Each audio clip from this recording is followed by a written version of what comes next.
Okay, well, good morning, everyone, and thank you so much for joining in today for the pine cone door hanging. I'm Karen McHugh. I'm at the Adult Reference Desk. I'm a librarian, and this is Liz. Good morning. She works with us at the reference desk as well. This video is going to be recorded, so if you feel like you've missed something, don't worry. You can go onto the YouTube channel later on today or tomorrow, and the whole thing will be there. This is a demonstration, so you don't have to follow along. Just take it in. Okay, so before we get started, I just want to thank Susan Matthews, our supervisor, because she collected all the beautiful pine cones that we're going to be using in this craft. And the other thing is that you should know is that these pine cones were baked for about 20 minutes at 140 degrees. So they would open up the scales. Okay, so you don't have to do that.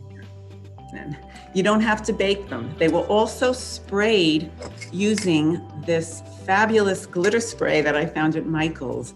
Comes in a couple of different colors, and we used blue and silver. So after they were baked, then we sprayed them a couple of times. Okay. So the other thing I wanted to share is that in your kits, there were two different kinds of pine cone. There's this one, which is a little bit more open, the scales, and smaller. This is called the Eastern White Pine. And this is called the Norway Spruce. These are usually larger, and the scales are a little more tighter. Now, pine cones keep their scales tight to protect the seed that's inside. That's the female pine cones. I don't know if you guys know this, but when you walk past a pine cone tree, the showy pine cones are the female pine cones. They're usually hanging lower. And then the male pine cones are smaller, and they're tucked in. And what happens is they release pollen during when it's warm and hospitable. The pollen floats to the neighboring tree. And if there's a pine cone ready, somehow it's miraculous that the pollen fertilizes the female pine cone. So that's just a little fun fact for you. Okay, so what we're gonna do is I just wanna go over the supplies. If you're missing something, please let me know. We'll be able to provide that to you. So there's 3 different size snowflakes. You should have 3 pine cones, and the pine cones, we used a floral wire. It's very flexible to kind of wrap in. I don't know if you can see. We kind of wove it into the scales and created a little loop. That's where the ribbon is going to go through.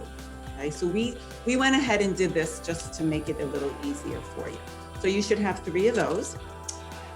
You're going to have a large piece of beading wire or thread, heavy-duty thread. Now we cut 1 large piece, so you'll have to cut those into thirds. Those are used for the snowflake, okay? And then of course 3 pieces of ribbon. And this is really nice ribbon. It has a little wire in the edges, so you can manipulate it, you can bend it, and it will add to the look, the overall look.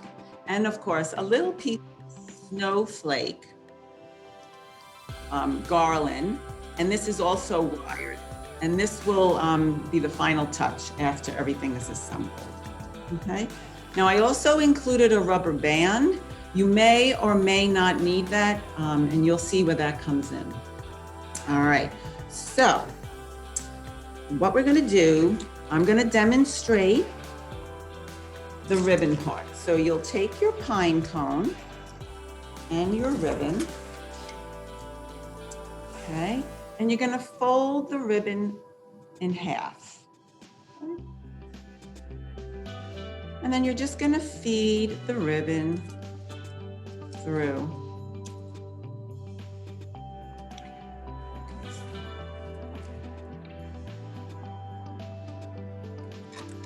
All right. Okay, you're just gonna feed the ribbon through. Okay, and then you're just gonna tie a simple knot. And you wanna leave that excess. Okay. You'll need scissors too. Maybe you wanna snip that to make it look neat.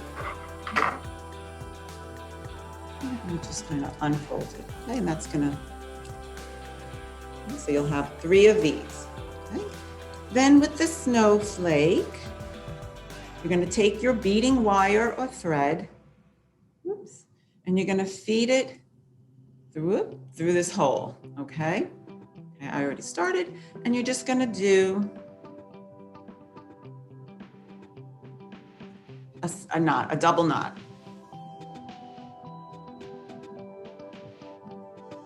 Whoa, this thread is a little curly. All right. Okay. And then you could snip the ends or you can leave it. Okay, so after you have the 3 pine cones and the 3 snowflakes ready to go, okay, then you're going to assemble them. Okay, so I'm gonna grip in one hand one pine cone, the second pine cone, and maybe you want to stagger it. And you can play with these once you get them all gathered. So you maybe something like this, okay? To your liking. So you have something like this. Then you're gonna add the snowflake. However you like. Oop. Okay, now once you get it how you like it, okay.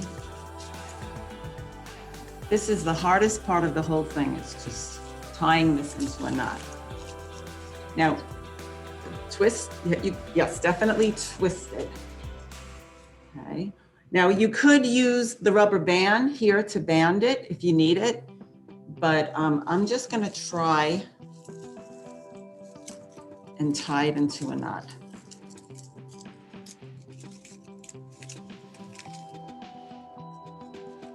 Okay, make sure all the strings kind of come through. I think I got everything. Let's see if I got everything. I think I might have missed. Okay. And this can be cut off. You can cut off the excess.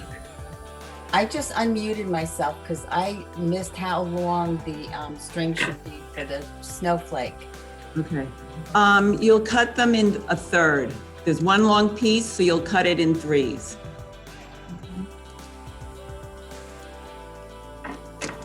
All right. So, and that's going to cut the excess. Okay. So now you have the door hanging. Liz, can you hold this for me? Okay, so then the final step is above the knot, you'll take the snowflake and you'll just tie it into a knot. And then that will dangle. Okay, and then you can twist the ribbon, okay? So now, here's, I don't know if you can see this, actually. Here's the finished product. We used a door hanger, okay? If you don't want to hang it on a door, command strips is a great product. You can use the command strip on a wall, on a door, or if you're gonna hang it maybe on a porch or something, they sell these little screws. You just tap it in with a hammer and then you screw it in so you can hang it on your porch. I would, if I was going to hang it outside, I would try to hang it where there's an overhang so the rain or snow don't get to it, because I don't know how well it would hold up outdoors. And I would definitely keep this away from pets and children because of this spray.